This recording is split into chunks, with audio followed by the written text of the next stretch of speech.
Hello and welcome to The Indian Express News Analysis. So today's date is 8 January of 2019 और यहाँ हम discuss करते हो सारे इंपॉर्टेंट आर्टिकल्स जो आपके एग्जाम पॉइंट ऑफ व्यू से काफी ज्यादा इंपॉर्टेंट होते हैं. So if you are preparing for IAS, CDS, CAPF, SSC या NDA, this video is gonna be really helpful for you. तो सबसे पहले देखते हो दोस्तों कि वो कौन से आर्टिकल्स है जो आज हमें डिस्कस करने हैं.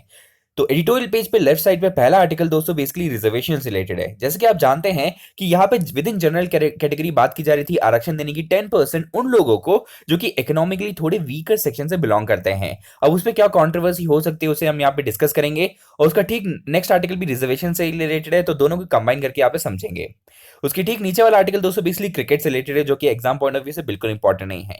लेकिन सेंटर में जो आर्टिकल है ये बेसिकली एक ऑथर के बारे में जिनका नाम है नयनतारा सहगल. सो ये बेसिकली एक इंडियन राइटर है जो यूजुअली इंग्लिश में लिखती है. अब पूरी कंट्रोवर्सी दोस्तों ये है कि यहाँ पे जब 92nd all India all Marathi literary meet हो रही थी तो इनको यहाँ पे की नोट स्पीकर की तरह बुलाया गया था. लेकिन यहाँ पे डिसेंट इसलिए शुरू हो गया, लोगों ने प्रोटेक्ट किया कि यहाँ पे इन्होंने कोई भी जो लिटरेचर या एक्चुअली मराठी में लिखा नहीं है तो इनको की नोट स्पीकर क्यों बुलाया गया है. इसी वजह से अब इनका जो इनविटेशन है वापस ले लिया गया है. तो यहाँ पे पूछा ही जा रहा है कि यहाँ पे ऐसा डिस्क्रिमिनेशन क्यों किया जा रहा है. तो इसी के बारे में कुछ बेसिक्स डिस्कस कर लेते हैं कि हमारी जो कंट्री में ये जो इंग्लिश एजुकेशन है वो धीरे धीरे आया कैसे.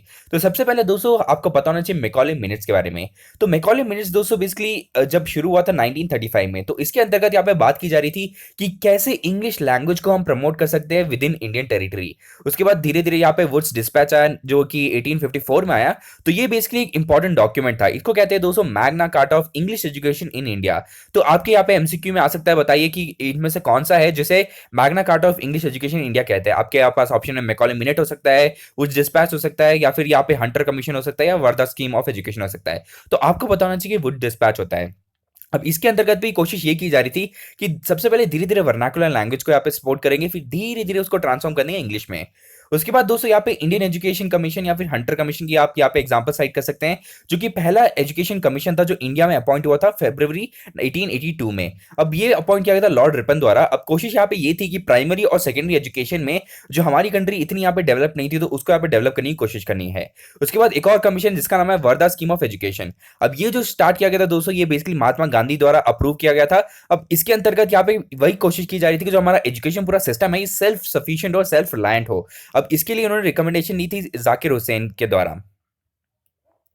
अब अगला आर्टिकल दोस्तों नेक्स्ट पेज पे बेसिकली मैंने आपको कल भी बताया था कि यहाँ पे जो होम मिनिस्टर है हमारे, इन्होंने यहाँ पे विजिट किया था इस पर्टिकुलर अवार्ड सेरेमनी में, जहाँ पे इन्होंने यहाँ पे बताया था कि ये जो पूरी जर्नलिज्म है और जो यहाँ पे पॉलिटिक्स है उनके बीच में दोस्ती होने की कोई जरूरत नहीं है. और जब वो ऐसा बोल रहे हैं तो यहाँ पे दुश्मनी की भी कोई जरूरत नहीं है. तो वही चीजों के बारे में यहाँ पे लिखा गया है. ये बेसिकली राम गोविंद का अवार्ड होता है तो उसी के बारे में लिखा हुआ है. वैसे एग्जाम पॉइंट ऑफ व्यू से बिल्कुल इंपॉर्टेंट नहीं है. लेकिन नीचे वाला आर्टिकल दोस्तों बेसिकली इंडिया और बांग्लादेश के रिलेशन के बारे में है और कैसे यहाँ पे जो बांग्लादेश की इंप्रूवमेंट हो रही है इकोनॉमी के संदर्भ में और जो यहाँ पे ह्यूमन डेवलपमेंट फैक्टर्स है तो उससे कैसे हम यहाँ पे कनेक्ट कर सकते हैं साउथ ईस्ट एशिया को, तो उसके बारे में हम यहाँ पे डिस्कस करेंगे.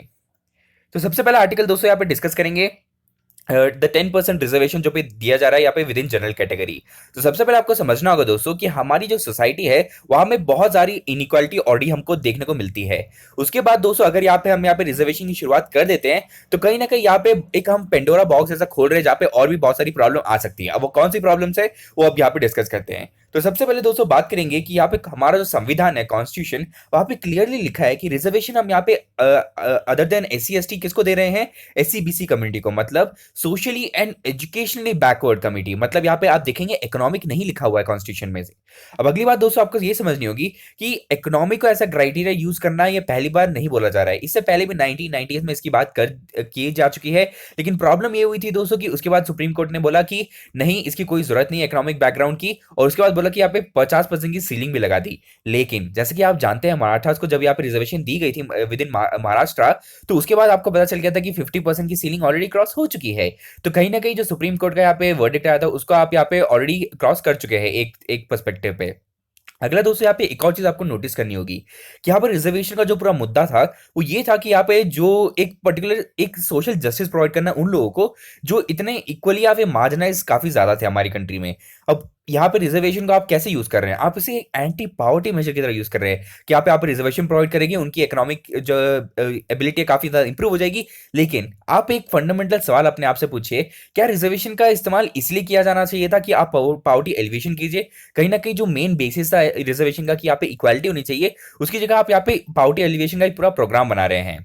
अब अगली बात आपको यहाँ पे समझनी होगी कि अगर आप यहाँ पे एजुकेशन सेक्टर पे जॉब में अगर आप रिजर्वेशन देते रहेंगे, तो कहीं ना कहीं आपको एक फंडामेंटल प्रॉब्लम है कि आप यहाँ पे जॉब उतनी क्रिएट कर नहीं रहे जितनी आप उसे रिजर्वेशन देने की बात की जा रही है। इसी वजह से हमने पिछले 2 आर्टिकल में भी डिस्कस किया था कि यहाँ पे जो जॉब ग्रोथ है विद इन इंडिया काफी ज्यादा रिड्यूस हो चुकी है। अगर आप यहाँ पे जॉब यहाँ पे क्रिएट नहीं कर सकते तो यहाँ पे रिजर्वेशन देने की तो बात बनती ही नहीं है। और अगली बात आपको एक और चीज समझनी होगी कि यहाँ पे हिस्टोरिकल जो डिस्क्रिमिनेशन और जो डिसप्रिविलेज है, उसको यहाँ पे गाइड बना के हम सोचते हैं कि इस को यहाँ पे ऐसे बेसिस बना के रिजर्वेशन देते हैं। लेकिन यहाँ पे एक इंपॉर्टेंट चीज है कि अगर आप सिर्फ यहाँ पे डिस्क्रिमिनेशन की बात करेंगे, तो आपको यहाँ पे समझना होगा कि ज्यादा देर तक ये जो सस्टेनेबल रिजर्वेशन है उस पर भी लोग यहाँ पे सवाल उठाते रहेंगे और लोग उठा भी रहे हैं। तो कहीं ना कहीं अभी जो एग्जिस्टिंग रिजर्वेशन सिस्टम है उस पर हमें यहाँ पे सुधारने की जरूरत है, instead of giving more reservation. उसके बाद एक और चीज आपको समझनी होगी कि ये जो पूरा यहाँ पे अमेंडमेंट लाने की बात की जा रही है, तो उसमें आपको एक चीज समझनी होगी कि यहाँ पे कहीं ना कहीं सरकार एक पॉपुलिस्ट मूव की तरफ जा रहा है। जैसे कि आप जानते हैं बहुत सारे स्टेट इलेक्शन में यहाँ पे जो सेंट्रल गवर्नमेंट की सरकार है उन्हें यहाँ पे वोट नहीं मिले हैं। इसी वजह से वो एक पॉपुलिस्ट मूव लेकर आए हैं जिससे वो लोगों को यहाँ पे लुभा सके। तो कहीं ना कहीं यहाँ पे एक डेलिब्रेटिव डेमोक्रेसी की जरूरत है जहां पे सोच विचार करके ऐसे अमेंडमेंट्स को लाया जाए। उसके बाद दोस्तों आपको पता होना चाहिए कि जो रिजर्वेशन की जो पूरी पॉलिसी है कॉन्स्टिट्यूशन है, कौन से आर्टिकल के अंतर्गत हमें यहाँ पे सीखने को मिलती है।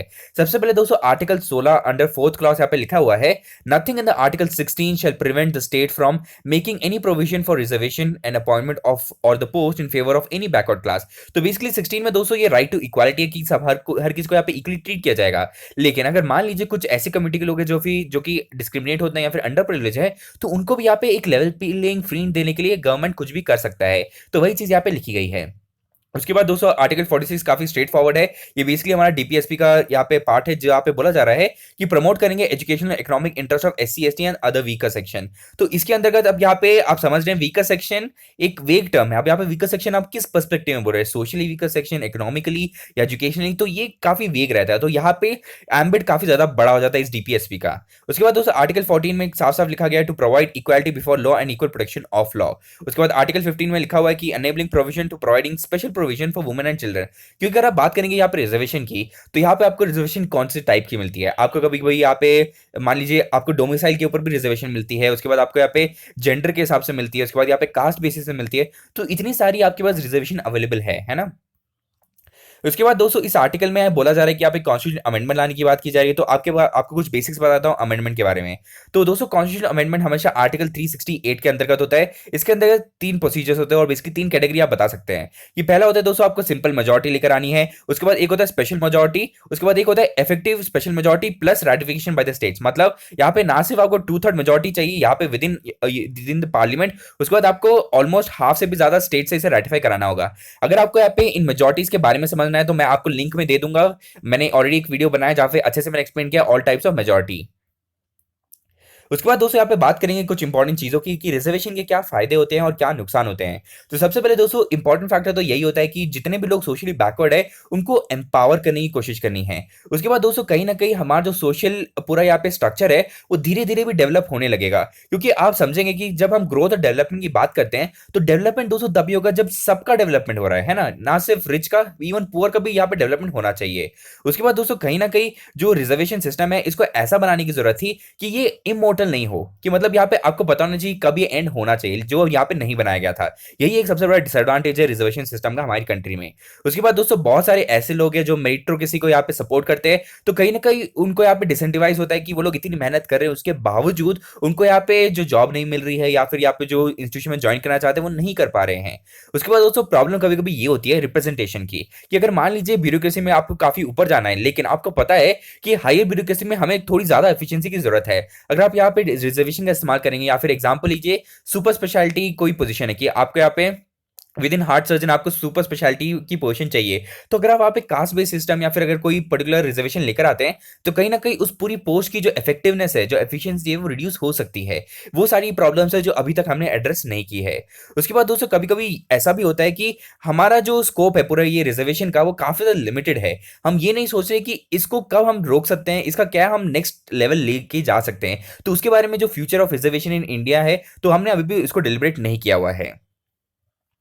अगला आर्टिकल 220 इंडिया और बांग्लादेश के रिलेशन के बारे में है। तो जैसे कि आप जानते हैं शेख हसीना की सरकार वापस आ चुकी है और शेख हसीना और जो इंडिया के रिलेशन है काफी ज्यादा अच्छे हैं, क्योंकि जैसे कि आप जानते हैं जो टेररिज्म यहाँ पे पनप रहे थे बांग्लादेश रीजन में, उसको हमने हटा दिया, जड़ से उखाड़ दिया है, क्योंकि रिलेशन काफी अच्छे हो गए थे इंडिया और बांग्लादेश के। सबसे पहले दोस्तों इस आर्टिकल में बात की जा रही है कि जो बांग्लादेश की इकोनॉमी है काफी अच्छे से ग्रो कर रही है, और कहीं ना कहीं आपको समझना होगा कि ये वही कंट्री है जिसको एक्चुअली लीस्ट डेवलप कंट्रीज की कैटेगरी में रखा गया था, लेकिन अब वो उसके बाहर आ चुका है। उसके बाद दोस्तों यहाँ पे कंपेयर किया जा रहा है पाकिस्तान की इकोनॉमी और बांग्लादेश की इकोनॉमी के साथ। जैसे कि आप जानते हैं पाकिस्तान की जो इकोनॉमी है वो क्राइसिस फेस कर रहा था। वो एक्चुअली वो जा रहा था आईएमएफ के पास पैसे मांगने के लिए, लेकिन उससे पहले उनको सऊदी से और चाइना से बहुत सारे पैसे मिल गए थे, लेकिन अभी भी उनकी इकोनॉमी अभी तक ठीक नहीं हुई है। तो बात यही की जा रही है दोस्तों कि जो पाकिस्तान है उसे भी बांग्लादेश का मॉडल इस्तेमाल करना चाहिए। अब बांग्लादेश का मॉडल क्या था दोस्तों, कि वो कोशिश कर रहे थे कि इकोनॉमिक डेवलपमेंट करेंगे जहां पे उनके जो लोग हैं वो खुश रहेंगे। उसी के साथ साथ दोस्तों जो ग्रोथ है, कि अगर आप मान लीजिए ब्रिज बना रहे हैं, लोकल हॉस्पिटल्स बना रहे हैं, स्कूल्स बना रहे हैं, और जो क्वालिटी है वो थोड़ी इंप्रूव कर रहे हैं, इसी वजह से जो ह्यूमन डेवलपमेंट इंडिकेटर्स है बांग्लादेश में वो काफी ज्यादा इंप्रूव हो चुके हैं, क्योंकि उन्होंने काफी ज्यादा काम किया है सैनिटेशन लेवल पे और हेल्थ के लेवल पे।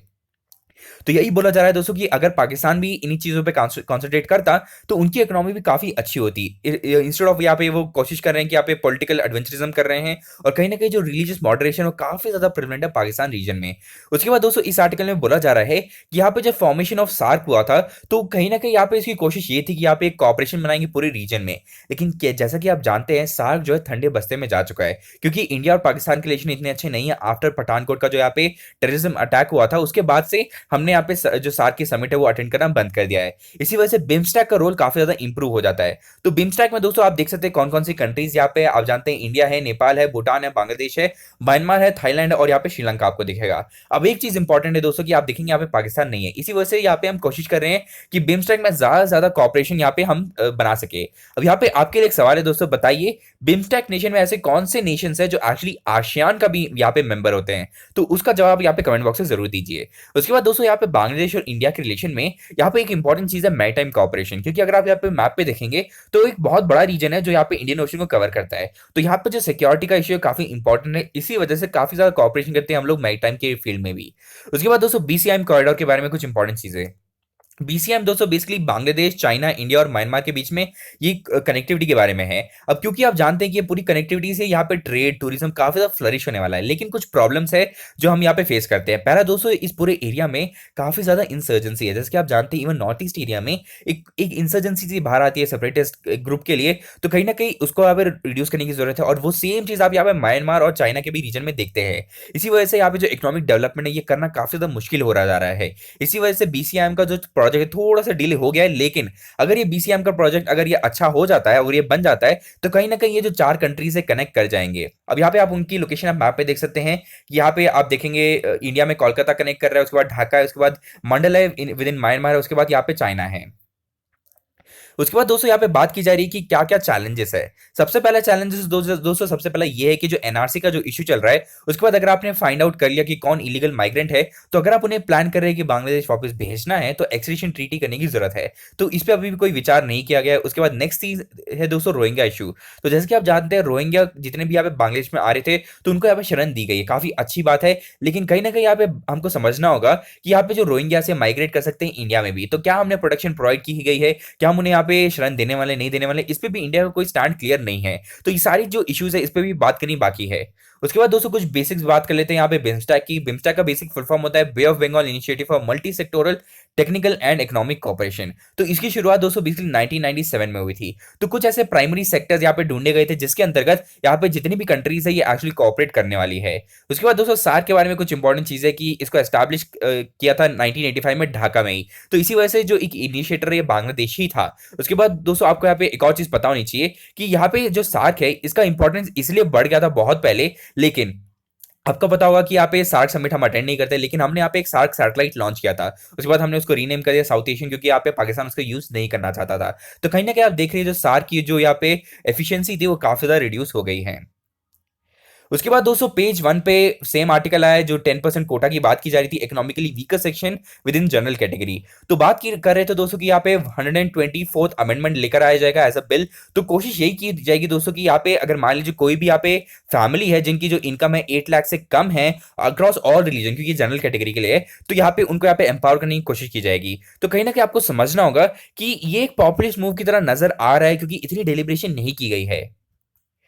उसके बाद दोस्तों यहाँ पे एक्सप्लेन पेज पे एक छोटा सा आर्टिकल है जहाँ पे बताया जा रहा है कि इंडिया में ऐसी कौन सी साइट्स है जहाँ पे आपको डायनासोर्स की बोन्स, एक्शेल्स और नेस्ट मिलते हैं। तो यहाँ पे आप देखेंगे नर्मदा रिवर के आसपास आपको बहुत सारी लोकेशन मिलेंगी। उसके बाद यहाँ पे तमिलनाडु का रीजन है, तो वो सारी चीजें आप देख सकते हैं यहाँ पे मैप पे। उसके बाद दोस्तों पेज 7 एक्सप्लेन पेज पे फिर से यहाँ पे रिजर्वेशन के बारे में आर्टिकल आया है। बेसिकली आज की न्यूज़पेपर में बहुत सारे आर्टिकल है जो बेसिकली रिजर्वेशन के बारे में है। तो आपको ओवरऑल समझना होगा दोस्तों कि रिजर्वेशन अभी किस बारे में हम लोग बात कर रहे हैं। इवन अगर आप सोचेंगे कि रिसेंटली 2-3 महीने पहले यहाँ पे बात कर रहे थे हम लोग कि रिजर्वेशन कैसे दे सकते हैं प्रमोशन में, कि अगर मान लीजिए आपने जॉब एंट्री कर ली है, एंट्री लेवल पे आपने रिजर्वेशन यूज कर लिया, लेकिन प्रमोशन में आप रिजर्वेशन कैसे यूज कर सकते हैं, तो उसके बारे में यहाँ पे डिस्कशन हो रहा था। यहाँ पे जो है सुप्रीम कोर्ट ने वर्डिक्ट दिया था, तो वो भी काफी ज्यादा न्यूज में था। उसके बाद दोस्तों पर्टिकुलर एक्सप्लेन पेज पे एक इंपॉर्टेंट अलग से न्यूज ये आई थी कि 2 कमीशन के बारे में बात की जा रही है। तो आपको ये 2 कमीशन के बारे में पता होना चाहिए। आपके एमसीक्यू में पूछा जा सकता है कि बताइए कि जो मंडल कमीशन है उसे क्यों बनाया गया था। तो उसको आपको पता होना चाहिए कि यहाँ पे बैकवर्ड क्लास में यहाँ पे देखने के लिए कि जो जितने लोग यहाँ पे रहते हैं तो उन वो सच में अभी बैकवर्ड है या नहीं, उनको यहाँ पे इवेल्युएट करने के लिए कमीशन को बनाया गया था। उससे पहले भी दोस्तों एक पहली बैकवर्ड कमीशन बनाई गई थी जिसका नाम है कहलकर, जो कि बेसिकली काका साहेब कहलकर की ये कमेटी बनाई गई थी। अब इसके अंदर को तुमको यहाँ पे पता लगाना था कि विद इन इंडिया कितने लोग हैं जो बेसिकली सोशली और एजुकेशनली बैकवर्ड क्लास को बिलोंग करते हैं। तो ये जो 2 कमीशन है ये आपके लिए काफी ज्यादा इंपॉर्टेंट हो सकती है। Next article basically world news से म्यांमार से रिलेटेड है। यहाँ पे जैसे कि आप जानते हैं कि रखाइन रीजन काफी ज्यादा न्यूज में था। तो रखाइन रीजन दोस्तों वही रीजन है जहाँ पे बेसिकली बुद्धिस्ट कम्युनिटी रहती थी। ये बेसिकली रोहिंग्या का इश्यू था। अब यहाँ पे जितने भी रोहिंग्या थे माइग्रेट कर रहे थे अलग अलग जगह पे, इंडोनेशिया में, कुछ बांग्लादेश में। और बांग्लादेश में जो भी माइग्रेट कर रहे थे वो बेसिकली एक रिवर को क्रॉस करते हैं जिसका नाम है नाफ रिवर। अब यहाँ पे प्रॉब्लम ये है दोस्तों कि यहाँ पे एक रेबल ग्रुप है जिसका नाम है दोस्तों यहाँ पे अराकन आर्मी। तो ये बेसिकली बुद्धिस्ट ग्रुप है जो फाइट कर रहा है यहाँ पे म्यांमार की आर्मी को। तो इसी वजह से यहाँ पे न्यूज आई है कि जो म्यांमार की आर्मी है ये एक्चुअली क्रैकडाउन कर रही है हर उस रेबल को। तो दोस्तों आज के लिए इतना ही है। आशा करता हूं आपको वीडियो पसंद आया। अगर पसंद आया तो इस वीडियो को लाइक कीजिए, शेयर कीजिए अपने दोस्तों के बीच और सब्सक्राइब करना ना भूलिएगा। Thank you and have a nice day. जय हिंद।